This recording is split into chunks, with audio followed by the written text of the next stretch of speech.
introducing Arlen Kaiser tonight. As lots of you in this room probably already know, I'm Courtney Thorson, an assistant professor in the English department where I specialize in African American literature. Arlen Kaiser is associate professor of English and African American studies and a member of the Critical Theory Institute at the University of California, Irvine, where she studies, teaches, and writes about African American and Caribbean literature and culture. I urge you all to read Professor Keizer's illuminating scholarship in journals including but not limited to African American Review, PMLA, American Literature, and American Literary History, and volumes including A History of Feminist Literary Criticism and a companion to African American literature. She's currently at work on two exciting book projects, Gone Astray in the Flesh, Kara Walker's Art and the Black Postmodern, and Passionate Witness, Becoming an African American Juror in the Age of Obama, for which she recently received a University of California Institute for Research in the Arts literature grant. Professor Keizer is co-editor of New Black Feminist Criticism, 1985 to 2000, a collection of works by foundational Black feminist intellectual Barbara Christian.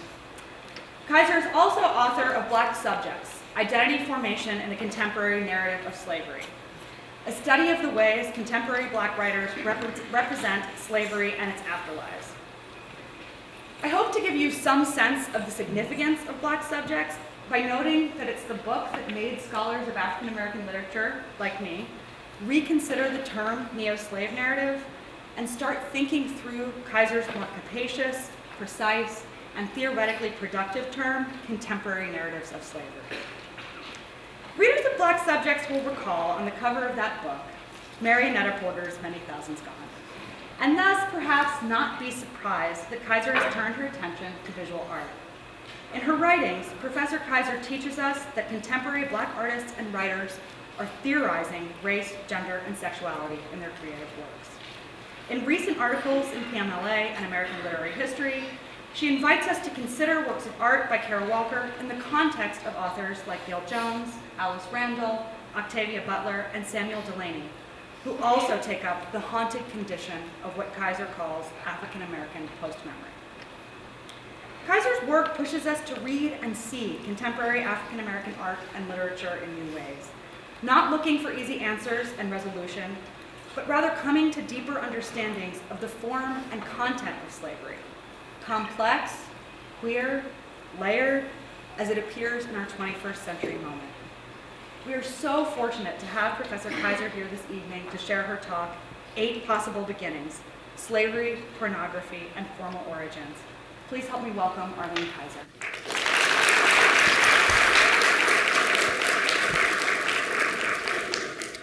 Well, I first have to express my gratitude to Professor Thorson for such a generous and kind introduction. I'd like to thank the curator of this exhibit, Jessie DiTilio, for inviting me to join you and talk about this work that I've spent such a long time thinking about. I hope people can hear me. If not, no. The mic is on, but maybe not high enough. Oh, okay. Is it going? That's better. Okay, yeah, that's better. Okay. All right, so I won't say yada yada. I was, of course, thanking Professor Thorson for introducing me in such a generous way, thanking the curator of this exhibit, Jessie DiTilio, for inviting me, and thanking the Jordan Schnitzer Museum of Art for bringing me here to talk about this work. Okay. I begin this talk, which is obviously named after Walker's own film, 8 Possible Beginnings, with an epigraph from Susan Sontag's classic essay, Notes on Camp. Sontag writes, "To name a sensibility, to draw its contours and to record its history requires a deep sympathy modified by revulsion." And I think you'll see why I've chosen that as an epigraph as we go forward. One of my main themes today is the multiplicity of affect and of formal strategies for representing sensibilities, subjectivities, and possibilities in the work of Kara Walker. This African American artist has consistently juxtaposed very disparate visual histories in her construction of a fantasy space linked to legacies of U.S. slavery. This evening, I'm going to address this body of work and its engagement with origins, not just slavery as an origin story for African American and American culture, but the silhouette and early technology of reproducible portraiture, the silhouette film, the first feature-length animated film, and a set of stock images that constitute the visual building blocks of pornography. And throughout the talk, we'll be showing Walker's films, which is great. It's a really rare opportunity to see them outside of New York since the moment when they were debuted. So I want to make several things clear at the outset. First, I want to say that I'm not using the term pornography in either a censorious or a celebratory way. So I'm just using pornography to describe a category of images. And one of the things we can talk about, of course, is what makes a category of images into pornography. I'm also not saying that Walker's work is pornographic. In fact, I think the history of my own engagement with Walker's work and its turn towards the pornographic is a very fraught one. If you had asked me about my position on pornography, say 15 or 20 years ago, I would have described myself as an anti-porn feminist, which to many of you is probably totally antiquated and cute.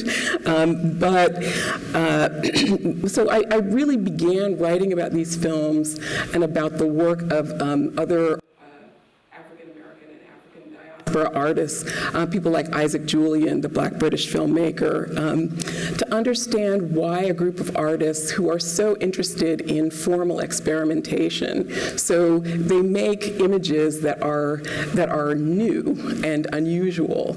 I'm interested in why they would be interested in something that is ritualistic, typically repetitive, and in a certain sense visually limited in the ways that pornography is.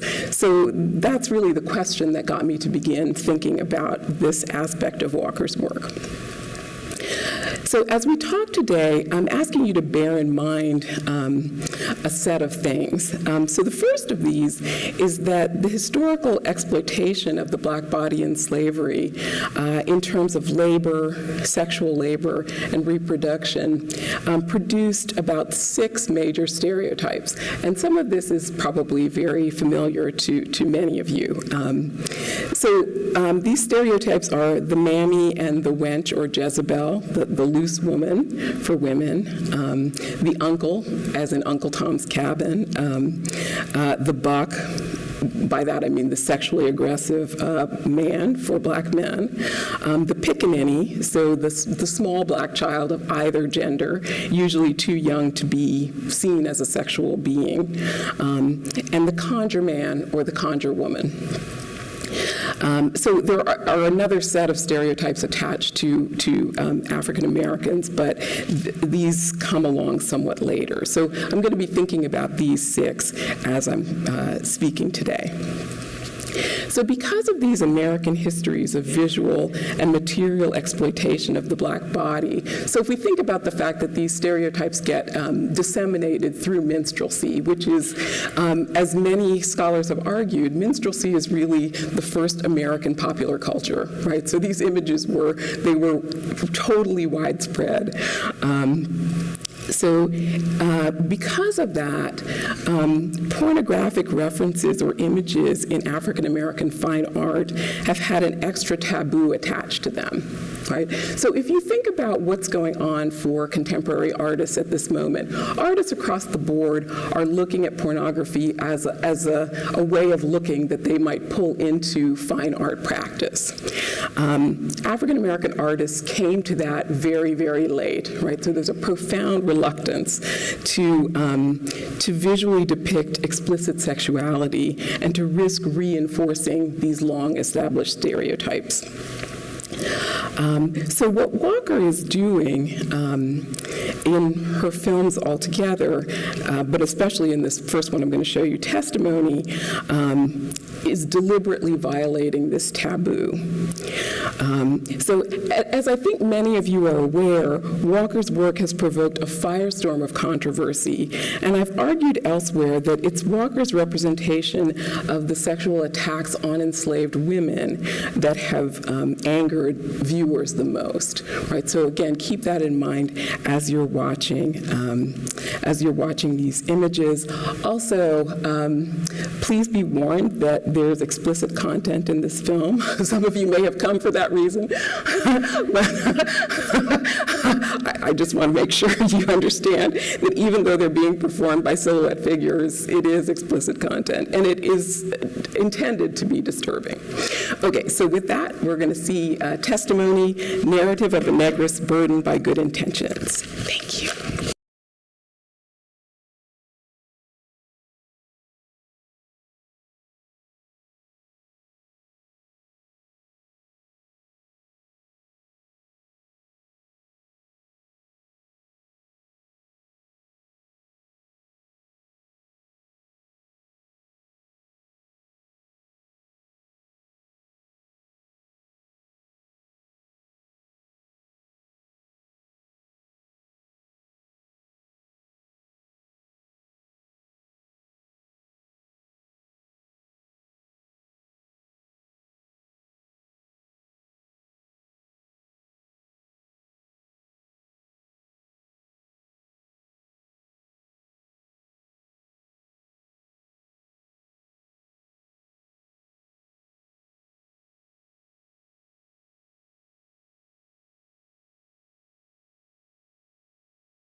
Okay, I realize that probably not a lot of you have actually ever seen that film before. So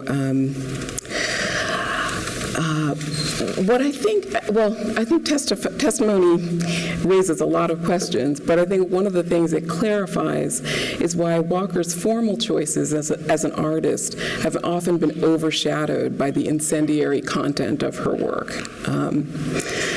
So I'm going to try to focus really on form throughout much of this talk, though I know that many of you will have questions about content, and I hope that we will talk about those. So I'm going to talk about why the perverse tale that's told in this film is narrated using these particular formal strategies, and the ways that Walker is constantly linking together her form and her content. So one of the most compelling aspects of this film is the way it brings together Walker's longstanding fascination with the silhouette, a very constrained version of the still image, with pornography, a very constrained version of the moving image. We might even say that Walker manipulates fixed elements of pornography's visual vocabulary, in this case, the money shot, in much the same way that she manipulates the silhouette. She uses both forms to investigate how, playing with the raw materials of American history, one might tell a different story. The most obvious point that one can make about testimony is that it reverses the American historical narrative of slavery. The black girl, the least empowered figure historically, holds the greatest power in this fantasy narrative, while the opposite is true for the white male figure, who is ultimately lynched at the end of the film. Yet, before we leap to the idea that these new positions, as the film calls them, might create new possibilities, the actual outcome of the film suggests that a shift in who occupies what position of power does nothing to change the fraught ending. In other words, a history of the violent domination of one group of people by another creates a set of material and psychic conditions from which it is difficult for the culture to escape. In testimony, what I'm arguing is that the constraints of this violent history are represented by the formal limits of the silhouette, even the moving silhouette, and the formal limits of the pornographic. And I'm going to keep unpacking what I mean by that as I talk a little more about the history of these forms. So I'm not going to spend a lot of time talking about the silhouette because a great deal has already been written about Walker's use of this form, including in the fine brochure that's attached to this exhibit. A 19th century technology for making images, mostly individual and family portraits, silhouettes were immensely popular in Europe and the US before the advent of photography. Because the silhouette depends on the stark contrast between black and white, it functions in the present as a vehicle for commentary on the residue of the brutal caste system of US slavery. What Walker has done is to use the form to comment on the social problems that accompanied it historically, in a sense, making the form into a kind of time capsule so that that history is carried within the practice itself.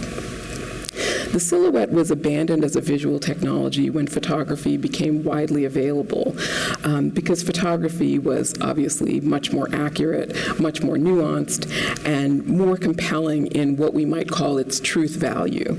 So people turned to photography because it could show you what was really there. Of course, we know that you can do many other things with photography than that, but at the beginning, that was one of its real, part of its real allure. When Walker revived the silhouette form, she really put it through its paces, making it much more fluid and fantastical, suggesting all sorts of movement. So those of us who follow her work weren't surprised when she began making films with silhouette figures, literally putting those outlines into motion. Okay, so I'm going to stop here for a minute and ask if people have questions or want to make comments about the initial film before we move on, because the content is very dense, and so I just want to offer an opportunity at this moment for people to jump in, ask a question, make a comment. Don't throw tomatoes, though. I'm wondering, there were a lot of proposals in that film, and I'm curious, the act of the film at the end was black instead of white. Is that another film? I think that it's white, but that it's turning color as you're watching it on screen. So yeah, I think that she's constantly thinking about how, if you were to upend all of this, what might the outcome be, right? And so on the one hand, you get the visual outcome of that, but on the other hand, you get the sense that she's really talking about upending the social relations underneath. Yeah, if you want to, go ahead, yeah. So the reversals that I noticed in that were like the robot and obviously the male slave holder. Were there others that I missed? Well, she's kind of upending everything, right? So, you have first of all, her commentary at the beginning is about the fact that the white characters have given themselves into slavery to the black characters, right? So my sense is that, I mean, Walker is commenting on, she's really thinking about what it means to deal with guilty histories, right? And the sense that when she's saying the whites longing for fulfillment allowed us to enslave them, she's really thinking about the contemporary moment and commenting on the contemporary moment, right? So what's clear from the beginning of Walker's work is that even though it's set in these historical moments, she's always thinking about the present. You have the sense in the film, right, that all of the negative things that get attached to black people in the context of slavery, so ideas about laziness, about drunkenness, about unwillingness to work, all of these are being played out by the white figures in the film, right? And then the black figures in the film are saying a set of things that were actually historically said about blacks by white slaveholders. So it's really almost entirely a reversal, even in the sense that the black female figure decides to exercise her sexual power over the white male figure who's enslaved in the film, right? So, but of course, that becomes completely confusing when we try to think about what that might actually mean when we see those bodies in motion. So, yeah. I have a question about the silhouette form. Yeah. It's in two parts. One is there a tradition of making films about silhouettes? And also, the thing where we see her as a kind of puppeteer, we see the hands of it seems to me that puppetry lends a really interesting nuance to this conversation. I'm just wondering if you could speak a little bit more about the history of that form and how she's, yes. Those are great questions. And actually, as part of this exhibit, I was really pleased to see that that Jesse DiTilio showed really what is the very first full-length animated feature film, which was a silhouette film.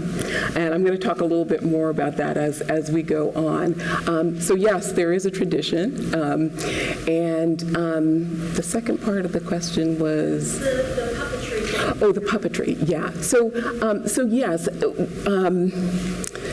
Lotte Reiniger, who made this first film, was also someone who worked in shadow theater. So she began working with shadow theater, also moved in film, kind of moved back and forth between them. One of the things that's really interesting to think about is what Walker is doing by showing the person manipulating the figures behind the screen, right? So one of the things that should be very clear about Walker is that she's an incredibly talented crafts person, right? So that if she wanted to make this film look smooth and didn't want you to see the puppeteer, you wouldn't see it. So yeah, the sense that she's trying to make it clear that she is manipulating these images to give you another sense of a reason to ask, well, why, right? Why is it so important that I see the person who's manipulating these figures and making them act out these perverse acts? Yeah. Is she doing something new in that? Do other silhouette films use do we see the puppeteer, or is that unusual? I'm not aware of films where you do see the puppeteer. Again, mostly because early on in their history, they're really interested in showing mastery, right? So the smoother the film looks, the more successful it is. But she's really trying to undo mastery in a certain sense. So it's a great question. All right, let me dive back in.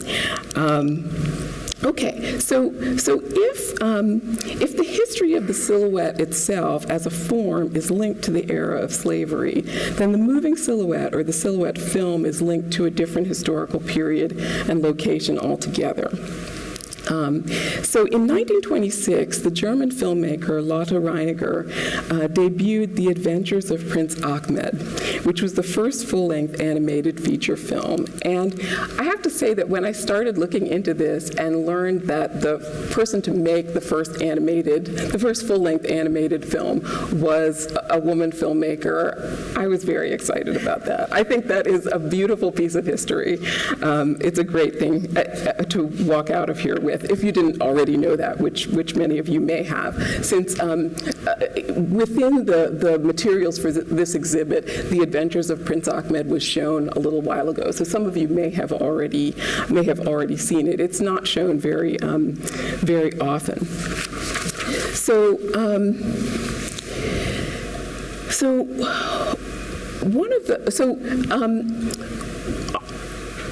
On the one hand, I want to call attention to Reiniger's extreme artistry and her prolific professionalism. So Lotte Reiniger was born at the very end of the 19th century.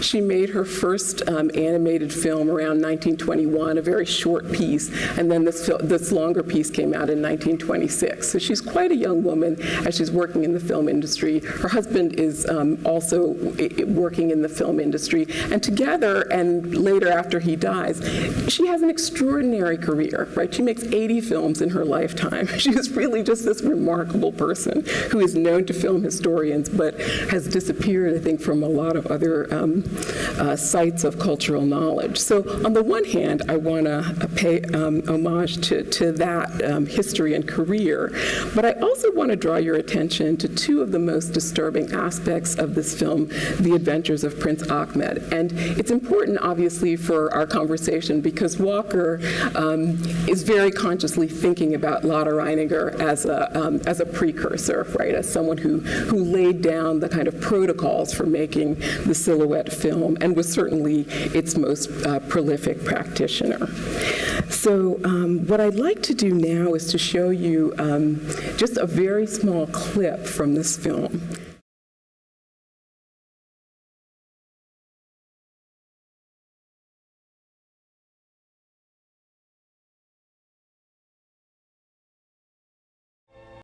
My mind was made up.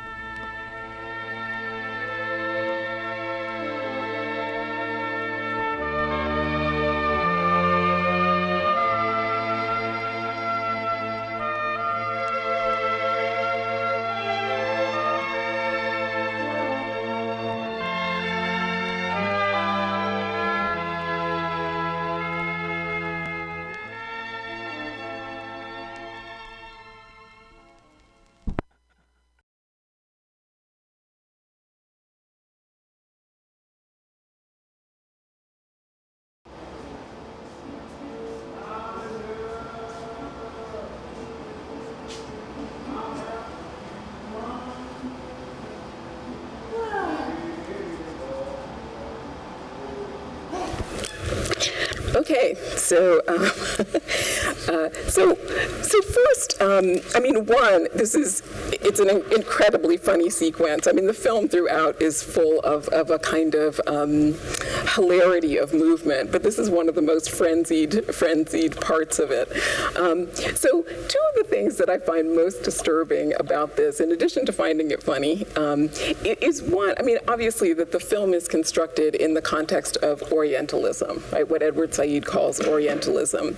So what he, right, am I on again? Not quite, okay. I think I need to turn it up again. Okay, great. All right. So it's clear that the film is constructed through Orientalism, right? So I know many of you know what Said meant by Orientalism, but in short, what Said was pointing to was the centuries over which Europe constructed an idea of the Middle and the Far East as exotic, mysterious, dangerous, but also titillating, as a way of defining itself, right? So the ways that Europe thought about what we now call mostly Asia, are a set of ways of thinking about what Europeanness was and what it wasn't. So this is absolutely what we would expect from the Arabian Nights content, right? Especially in 1926. What I think is really striking, and what I imagine is one of the enticements for Walker, is that there is also a kind of Africanism, what following Toni Morrison I will call Africanism, right? So that you have these figures who are supposedly from the Middle and Far East, obviously sort of total fantasy figures, but in this representation of hypersexualized women, you have women who are clearly marked as being of sub-Saharan African descent, right? So especially the figure on the far left side, you have this image of, that begins as a kind of sort of enticement that is a form of hospitality and collapses into chaos, right? The bed falls down from the ceiling, the women start to fight over the attractive stranger. There's a sense of the women as unruly and desiring, and unruly in their desiring, right? That I think is obviously linked to the ways in which women of African descent have been represented in the context of U.S. slavery. So that's one of the things that I think is very is striking about this film. It's also that for those of you who haven't seen the film, you didn't get to see Prince Achmed's eventual love interest, Peri Banu, but that figure it has sort of the European sign of physical beauty and desirability, which is this extraordinary long flowing hair. Right?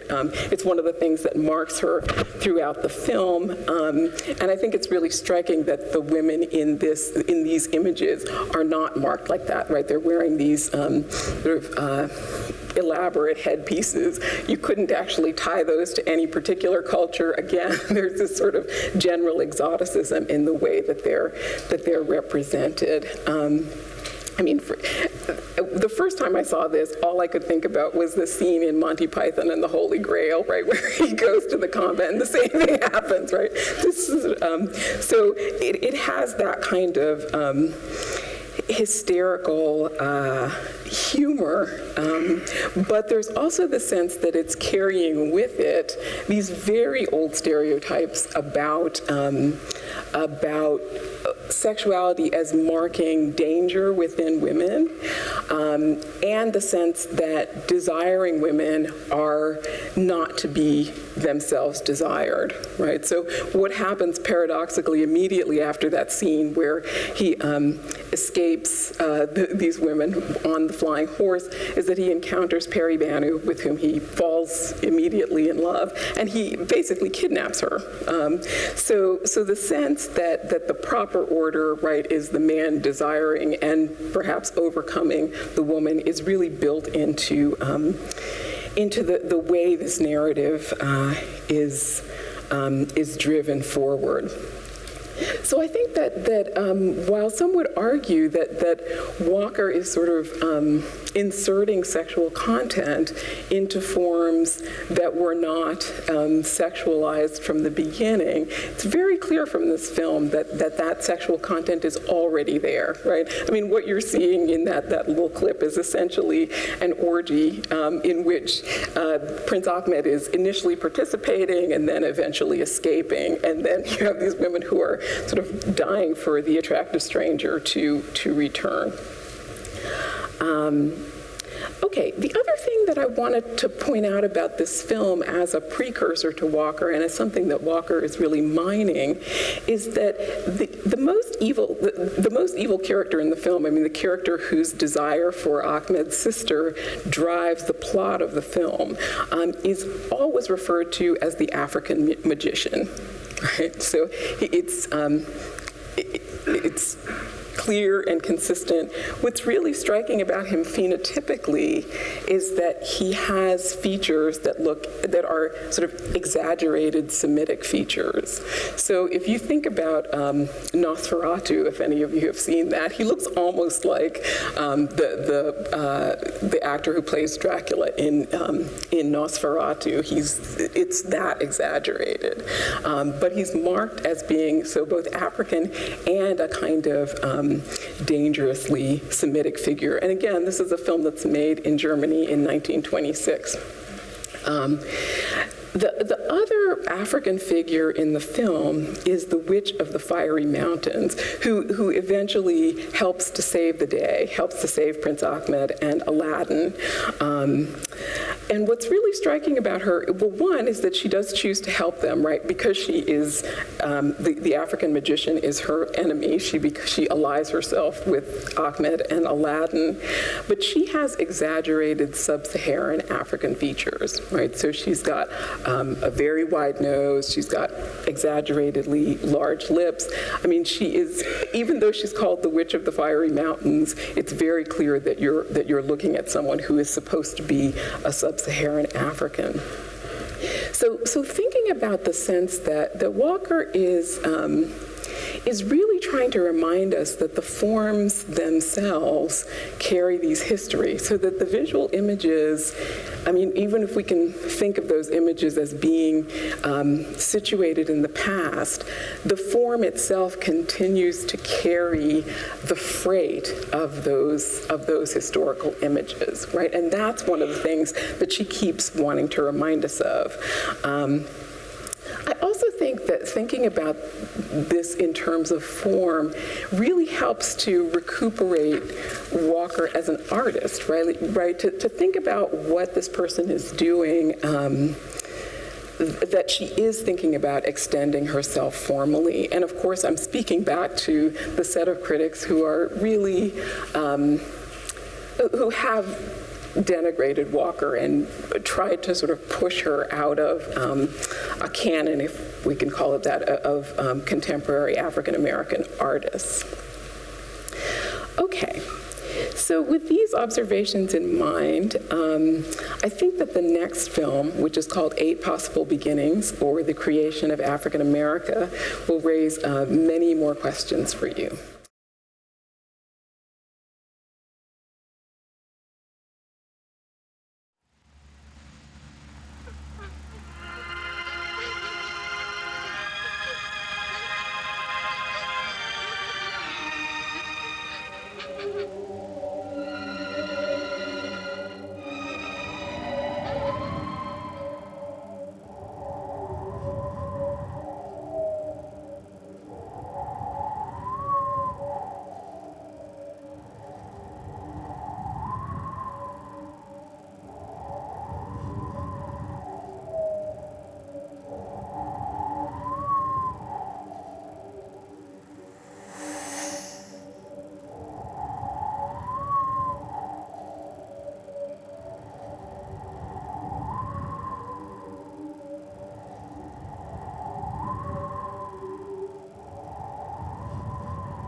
Okay.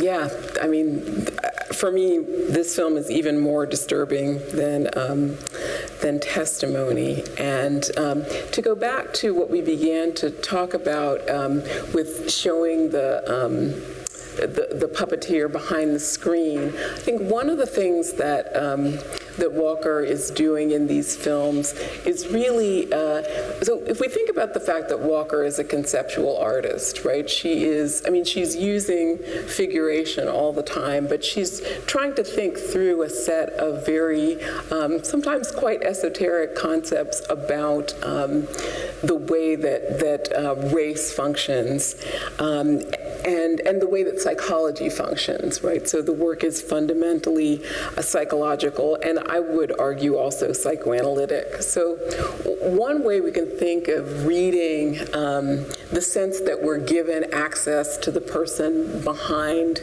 what is really a screen is to think about Freud's concept of the screen memory. So, which some of you I know are familiar with, but I'll say a little bit about it here. So, in trying to understand how traumatized people dealt with those experiences of trauma, one of the things that Freud came to believe was that many people erect what he called a screen memory. And by screen, he meant, so in the sense that in order to block off one part of a room, you would put up a screen. So the memory that one actually has is of something that is relatively easy to remember. So one of his patients, for instance, kept remembering a particular day they spent picnicking on a grassy hill.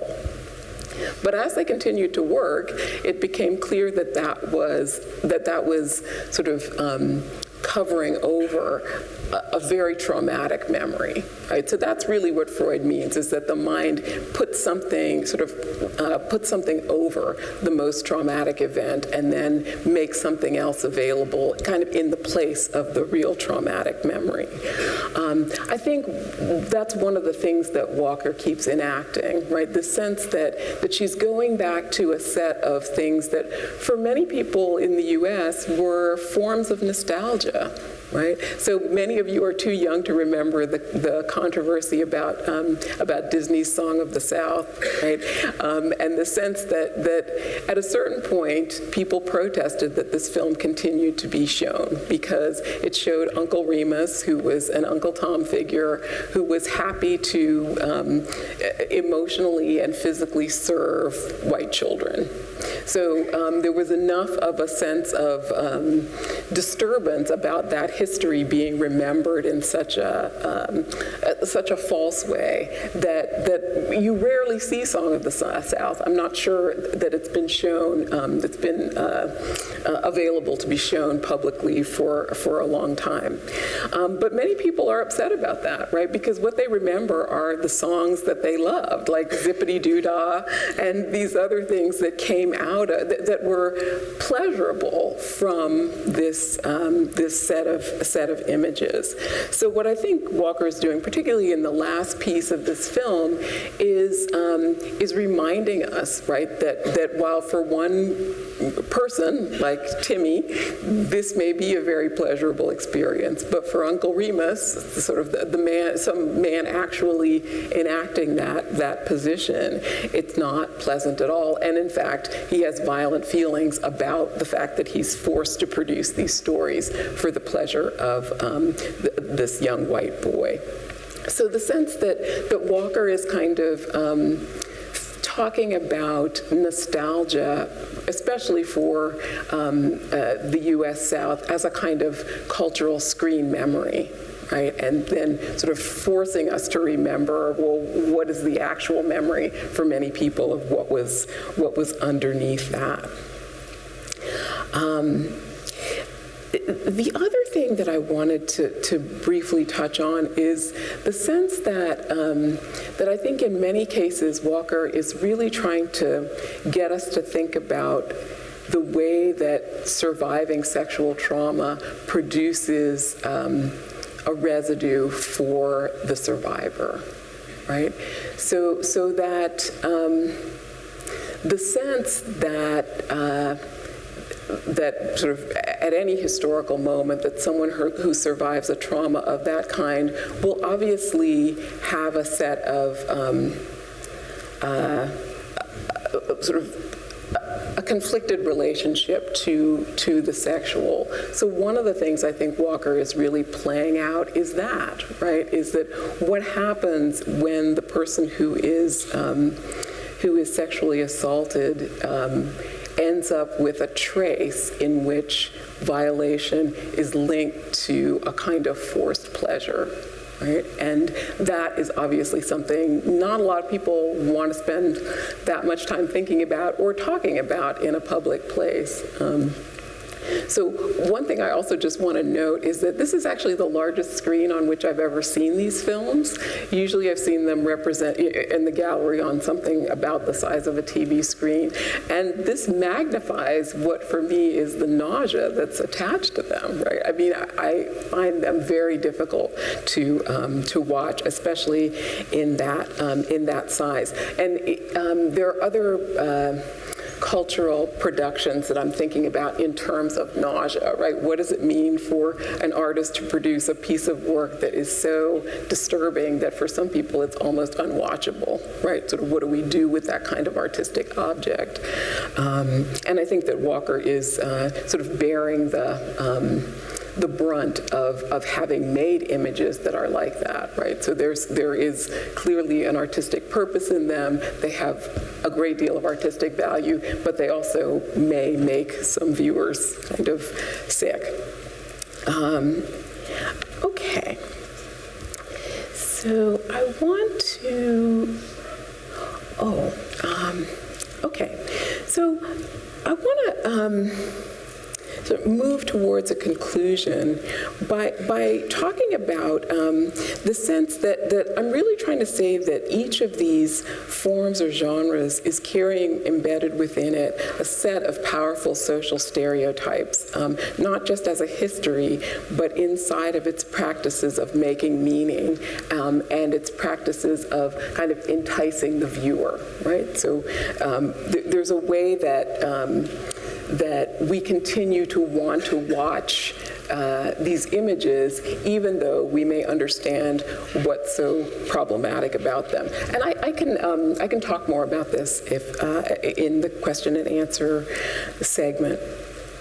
So Walker's work is a very potent reminder that we can't simply imagine that as we move into a new historical period where power has shifted, our visual technologies and means of imagining and receiving visual pleasure will simply shift with people's changing ideas about what race means or how it socially played out.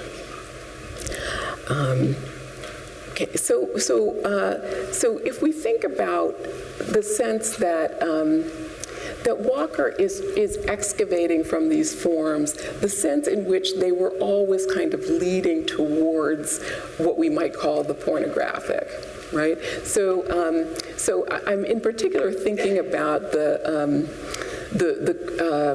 critic Linda Williams, whose book Hardcore, if you're interested in a scholarly book that's about pornography, Hardcore is one of the classics. And one of the things that she is trying to get at in that book is the idea that as soon as visual technologies for representing the actual movement of bodies, of human bodies, became available. So if you think of Muybridge and his, so he's a photographer who began to put his photographs in motion, and I know that many of you have seen these photographs. So what he was able to show was that, for instance, so he would string a series of photographs together into a moving image. So things that the human eye couldn't actually pick up unassisted, photography was there to actually show what was happening. So one of the most famous of these advances was when he showed,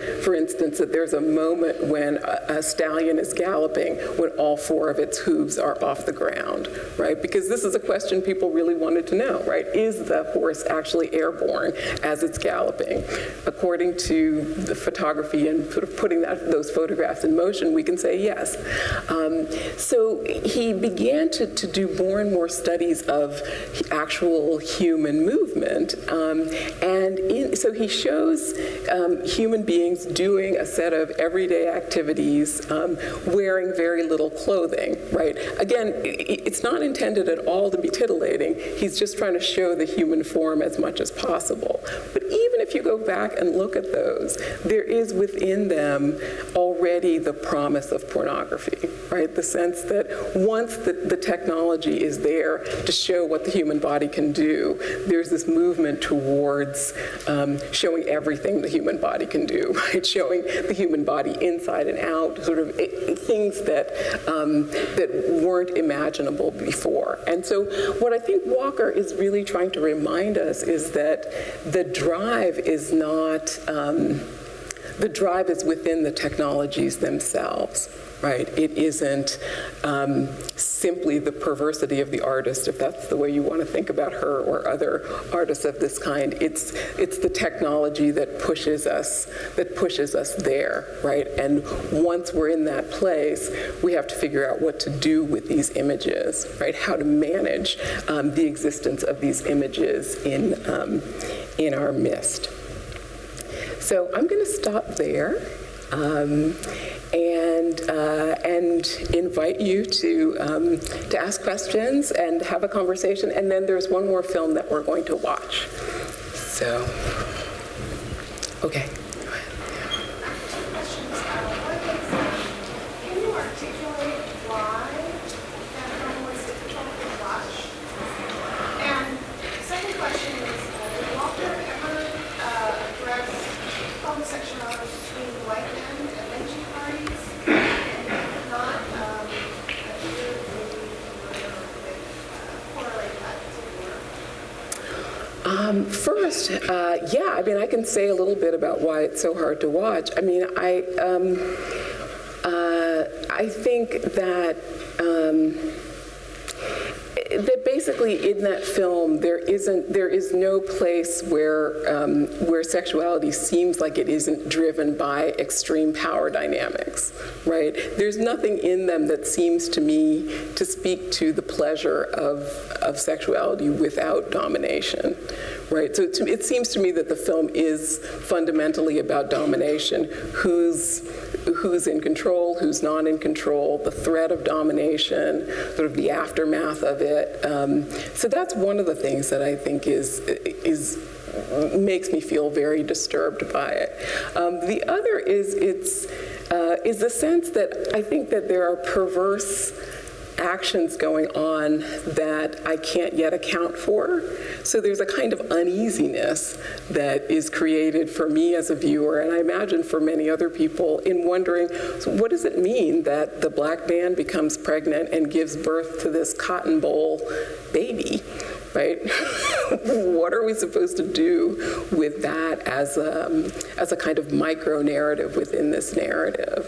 And it's so freighted with pain, right? The pregnancy or the giving birth is marked by rip, right? So there's a sense of the body being torn open as this thing comes out. The thing that comes out is a product of the slave system.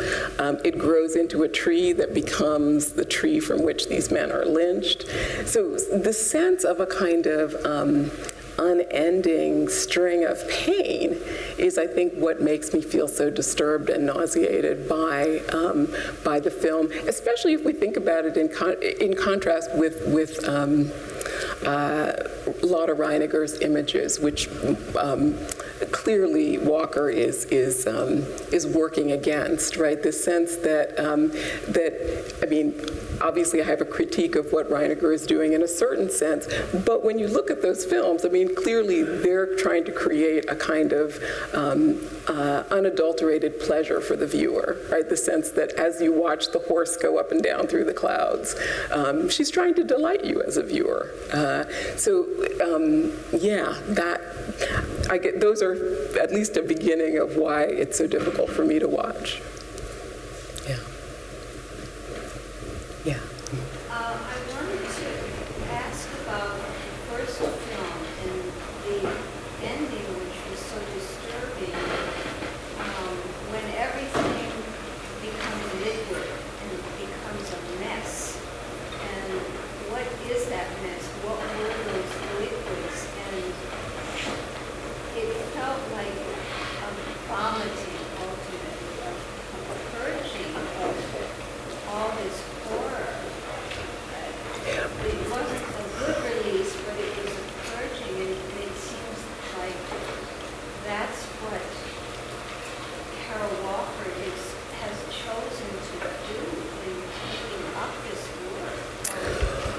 don't know, what do you think? Well, I mean, I think technically that's supposed to be ejaculate, right?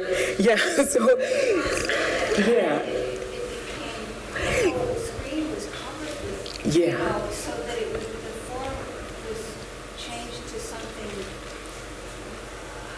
beyond a specific.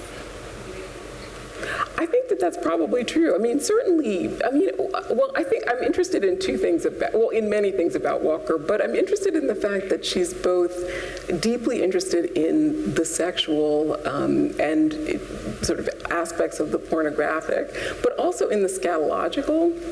So, yeah, so the sense that, that the taking in and the getting rid of fluids, other things, et cetera, is really of interest to her as a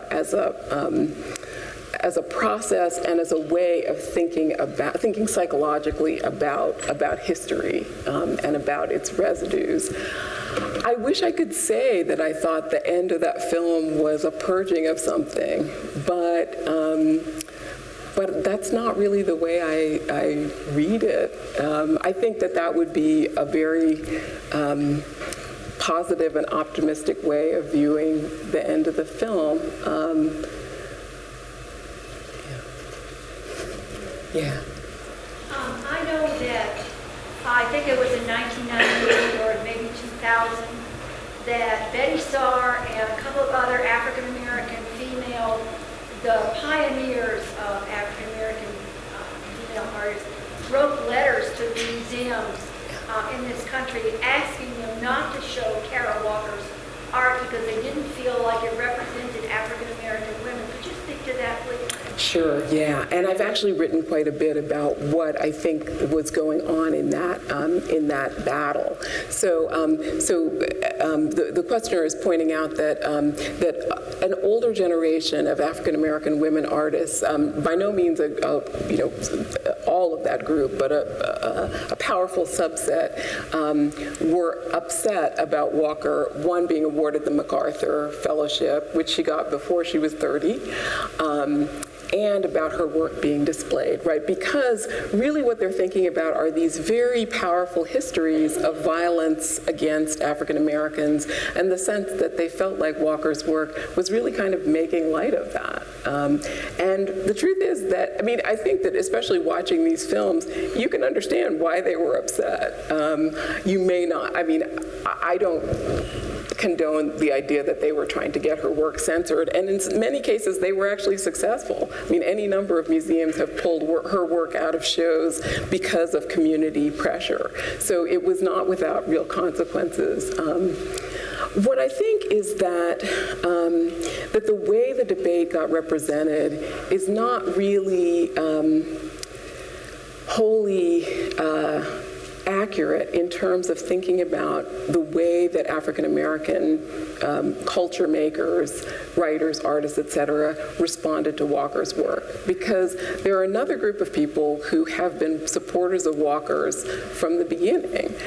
So one of the things that was on the line is the sense that in many minority communities, the person, if you are a part of such a community, one of the things that the community sees as your job is representing the community in a positive way within a hostile culture, right? So this idea is that, you know, you don't act out in stereotypical or negative ways in public, right? You don't air the community's dirty laundry in public, whatever that might be. And so it was the existence of that ethos that really made a certain group of people want Walker to sit down and shut up. Right? That's really what they wanted from her. And especially because she was a young woman when she first began making this work, there was a tone of, you don't understand, you're not old enough to know what we, your elders, know. So there's a certain sense in which I understand the pain that was being activated for these older artists by this work and its reception.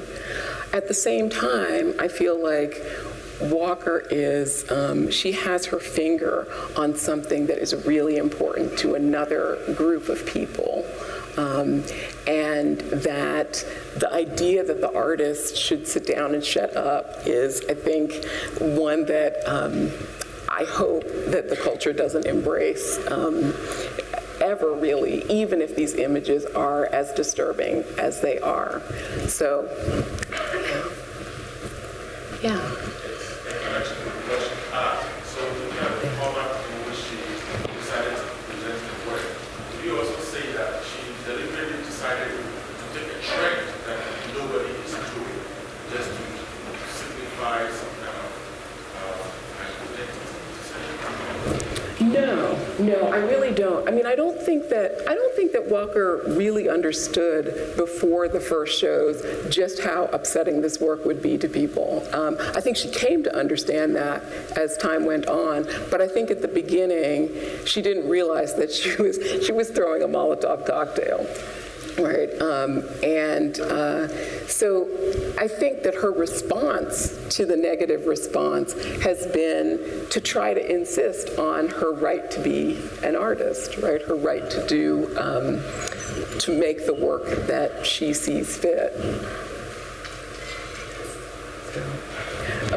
Yeah. I was wondering if you could maybe elaborate. You just mentioned the term scatological, and well, in particular, I mean, because there is the motherland scene where they are dispelled, through the rear, and I was just interested in it because of also the use of like the queer scene. I'm thinking of like Catherine Stockton's Beautiful Bottom, Beautiful Shame, and that's my only experience with that. So like the intersection of maybe queer and black identity and how they're both debased, maybe. Yeah. I mean, it seems like that's what she's working with a little bit in using the scatological. Yeah. I don't know if there's more to say maybe on that. Yeah, I mean, I'll say a little bit about this. It also goes back to the second part of the question that I realized that I didn't quite pick up on at the beginning. So I think Walker has represented every imaginable sexual pair in her work writ large, right? So heterosexual pairs, homosexual pairs of both genders, adult-child pairs of various kinds. So that there's a kind of, and this is one of the reasons why using queer of color theory became so, it made so much sense to me, right? The sense that Walker is interested in thinking about a range of sexualities and sort of imagining and representing sexualities that are not typically represented, especially in fine art. The thing about I think that Walker is, that there's a sense in which the debasement that you're talking about, I think applies to all of the bodies in her work. So I don't think it's specific to black bodies, but I think that stands out, again, because of these histories of the representation of black bodies and why they're so particularly fraught. But I think that all of the figures in her work are debased in one way or another. Very few are elevated in any way.